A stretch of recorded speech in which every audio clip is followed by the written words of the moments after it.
பிரிசோபிஸ் ஜோலிஃப்ளோரா என்று ஆங்கிலத்திலே சொல்லப்படும் வேலிக்காத்தான் என்கின்ற வேலிக்கருவேல நச்சு மரங்களை தமிழ்நாடு பூராவிலும் விவசாயத்தை அடியோடு அழிக்கின்ற வகையிலும் சுற்றுச்சூழலை நாசமாக்குகின்ற வகையிலும் பற்றி படர்ந்து எதிர்காலமே விவசாயிகளுக்கு சூரியமாகிவிடும் என்ற அந்த ஆபத்தை உணர்ந்து 11 ஆண்டுகளுக்கு முன்னர் நான் சென்னை உயர்நீதிமன்றத்தின் மதுரை கிளையிலே நீதியரசர் செல்வம் அவர்களின் அமர்விலே என்னுடைய ரிட் மனுவை பார்ட்டியின் பர்சனாக தாக்கல் செய்தேன்.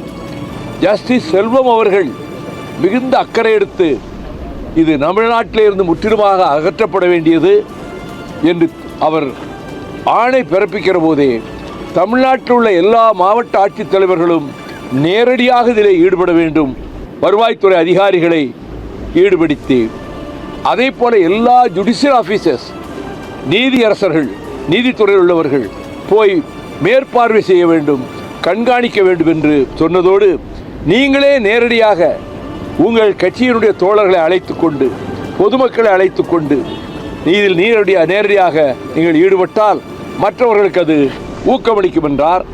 அதுபோல 9 மாவட்டங்களில் காலை 7 முதல் இரவு 7 மணி வரையிலும் கடப்பாறை ரம்பம் அதை வேரோடு கிள்ளி எறிவதற்கு தேவையான சாதனங்கள் அவற்றை வைத்துக்கொண்டு நான் ஈடுபட்டேன். கொளுத்தும் வெயிலும் கூட ஈடுபட்டேன். மிகவும் அதை வரவேற்றார். திரும்ப நான் நீதிமன்றத்துக்கு வந்தபோது பிறகு ஐடிஐ எங்கள் கவர்னர் மாளிகையை சுற்றி இருக்க இடத்துல இருக்க மான்கள்லாம் இது வேறு சீமக்கரில் அகற்றிட்டா மான்கள்லாம் உயிரோடு இருக்க முடியாது என்று அறிவுக்கு பொருத்தமில்லாத வாதத்தை வைத்து ஒரு ஸ்டே வாங்கினாங்க. பிறகு அந்த ஸ்டே உடச்சிட்டோம். சீஃப் ஜஸ்டிஸ் பெஞ்சுக்கே வந்துச்சு. நான் தொடர்ந்து எல்லா அமர்வுகளையும் கலந்துக்கிட்டேன். இப்போ கடைசியாக நீதியரசர் சதீஷ்குமார் நீதியரசர் பரத சக்கரவர்த்தி அவர்கள் அமர்வில் வந்தது. கடந்த முறை ஏற்கனவே போடப்பட உத்தேசித்துள்ள ஆணைகளோடு இன்னென்ன திட்டங்களை எல்லாம் அதை செயல்படுத்த வேண்டும் என்று சஜஷன்ஸ் என்னுடைய ஆலோசனைகளை கொடுத்தேன். இன்றைக்கு நீதியரசர்கள் உங்கள் ஆலோசனைகள் அனைத்தும் ஏற்றுக்கொள்ளப்பட்டு இன்கார்பரேட் செய்யப்பட்டு விட்டது இந்த தீர்ப்பிலே என்று சொன்னார். அந்த முழு ஆணையும் கைக்கு வர இருக்கிறது. நான் அவரிடம் சொன்னேன், மொத்த தமிழ்நாடும் நீதியரசர்களே உங்களுக்கு நன்றி கடன் பட்டிருக்கிறது, தமிழ்நாட்டு மக்கள் உங்களுக்கு நன்றி கடன் பட்டிருக்கிறார்கள். I myself will involve in this என்றவர் என்னால் முடிந்த அளவுக்கு என்னோடு பலரையும் திரட்டி கொண்டு கிராமங்களுக்கு போய் இதை அகற்ற வேண்டும், அதில் ஈடுபடுவேன் என்று சொல்லியிருக்கிறேன். கேரளாவை நம்ம ஒரு எக்ஸாம்பிளாக பின்பற்றலாம். அங்கே சீமக்கருவில் எங்கேயும் பார்க்க முடியாது. முளைக்கும் போதே தூர்லேருந்து வேர்லேருந்தே எடுத்து பிடிங்கி போட்டுருவாங்க அந்த ஸ்டேட்டில். அதனால் ஆறுகள் நதிகள் தண்ணீர் வெள்ளமாக ஓடுறது மட்டும் இல்லை, இதை உள்ளே அவங்க பிரவேசிக்க விடலை. ஆனால் இங்கே 60 கொண்டு வந்து இது விறகுக்கு பயன்படும் விதைச்சி இப்போ யாரும் இது விறகுக்கு பயன்படுத்த கிடையாது எந்த வீட்லேயும். ஆனால் ஆடு மாடுகள் அங்கே போய் நிற்காது, சிறப்பிடிக்காது, பறவைகள் அதில் கூடு கட்டாது, முட்டையிடாது. இருக்கிற பிராணவாயெல்லாம் உறிஞ்சிட்டு கார்பன் டை ஆக்சைடு தான் அது வெளியிடும். 50 அடி 100 அடி ஆழத்துக்கு வேர்விடும். வேரோடு பிடுங்கி எரிந்தால் உடைய மேல்மட்டத்தில் வெட்டி போட்டால் ஒரு 20 நாளைக்குள்ள பழையபடி தலைச்சிடும். ஆகவே இதை முழுமையாக அனைவரும் ஈடுபட வேண்டும். இதில் கட்சியெல்லாம் ஒன்றும் கிடையாது. தமிழ்நாட்டு சுற்றுச்சூழலையும் விவசாயத்தையும் காப்பாற்றுவதற்கு அனைவரும் எல்லா துறைகளில் இருப்பவர்களும் ஜுடிஷியல் ஆஃபீஸர் சொல்லி நூற்றுக்கணக்கான வழக்கறிஞர்கள் இதிலே ஈடுபட்டார்கள்.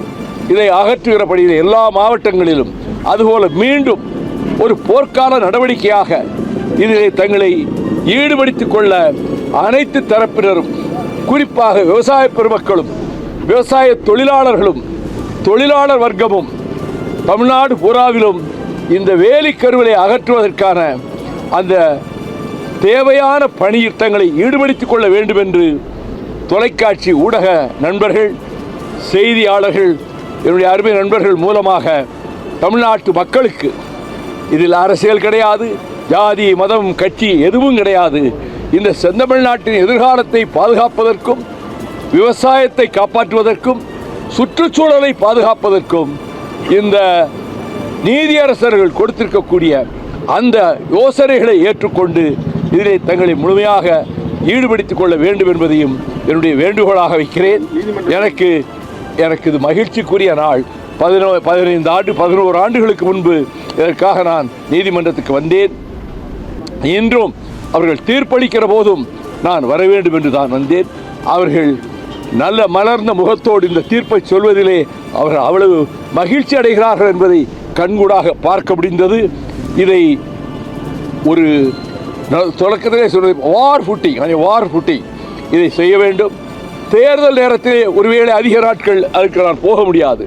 ஆனால் தேர்தல் முடிந்த பின்னரும் நான் என்னை பொறுத்தமட்டில் என் தோழர்கள் ஆங்காங்கு இதில் ஈடுபட செய்துவிட்டு நானே நேரடியாக களத்தில் இறங்கி இந்த பணியில் ஈடுபடுவேன் என்பதையும் நான் தெரிவித்துக் கொள்கிறேன்.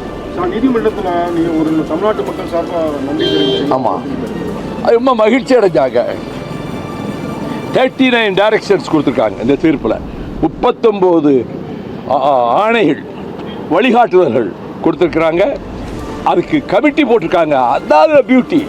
கமிட்டியில் யாருக்கா? இதற்காகவே நீதிமன்றத்தில் பல முறை தீர்ப்பளித்த நீதியரசர் செல்வம் அவர்தான் இந்த செய்மக்கருவியை அகற்றுவதில் முழு அக்கறையோடு கவலையோடு எல்லோரையும் ஈடுபடுத்தியது. ஜுடிஷியல் ஆஃபீஸர்ஸை, கலெக்டர்ஸை, லாயர்ஸை ஈடுபடுத்தியது ஜஸ்டிஸ் செல்வம். அவர் ஒரு committee member. Justice Bharathidasan another committee member. 2 பேர் இதில் அக்கறை உள்ளவங்களை இவங்க நல்ல யோசனை பண்ணி இந்த கமிட்டியில் அதுக்கு தலைமை தாங்க போட்டிருக்கிறாங்க. ஆகவே இந்த பணியை தீவிரமாக செய்வதற்கு சென்னை உயர்நீதிமன்றத்தினுடைய மதுரை கிளையிலே 2 நீதியரசர்களும் கொடுத்திருக்கக்கூடிய இந்த ஆணையும் அவர்களுடைய ஆலோசனைகளும் தமிழகத்தினுடைய இந்த தீங்கான விசைச்செடியை டெமன், பல நாடுகளில் டெமன் தான், பிசாசுன்னு தான் சொல்கிறாங்க, இந்த பிசாசை அடியோடு வெளியேற்றுவதற்கு நாம் கங்கணம் கட்டி கொண்டு உறுதியோடு செயல்பட இருக்கிறேன் என்பதையும் உங்கள் அனைவருடைய கவனத்துக்கும் தெரிவித்துக் கொள்கிறேன். நீங்கள் இந்த வேளையில், மத்தியான வேளையில் இத்தனை செய்தியாளர்களும் தொலைக்காட்சி நண்பர்கள் வந்ததற்கு நான் மிகுந்த நன்றியை தெரிவித்துக் கொள்கிறேன். ஏனென்றால் உங்கள் மூலமாகத்தான் மக்களுக்கு செய்தி போக முடியும். மக்களுக்கு நான் வேண்டுகோள் விடுக்கிறேன். ஆங்காங்கே இப்பொழுதே நீங்கள் ஆரம்பியுங்கள். வீட்டு பக்கத்திலே, உங்கள் தோட்டத்துக்கு பக்கத்திலே இப்பொழுதே உங்கள் வேலைகளை ஆரம்பியுங்கள் என்று தமிழக மக்களை நான் கேட்டுக்கொள்கிறேன். ஓட்டெல்லாம் கேட்கல, இதைத்தான் கேட்டுக்கிறேன்.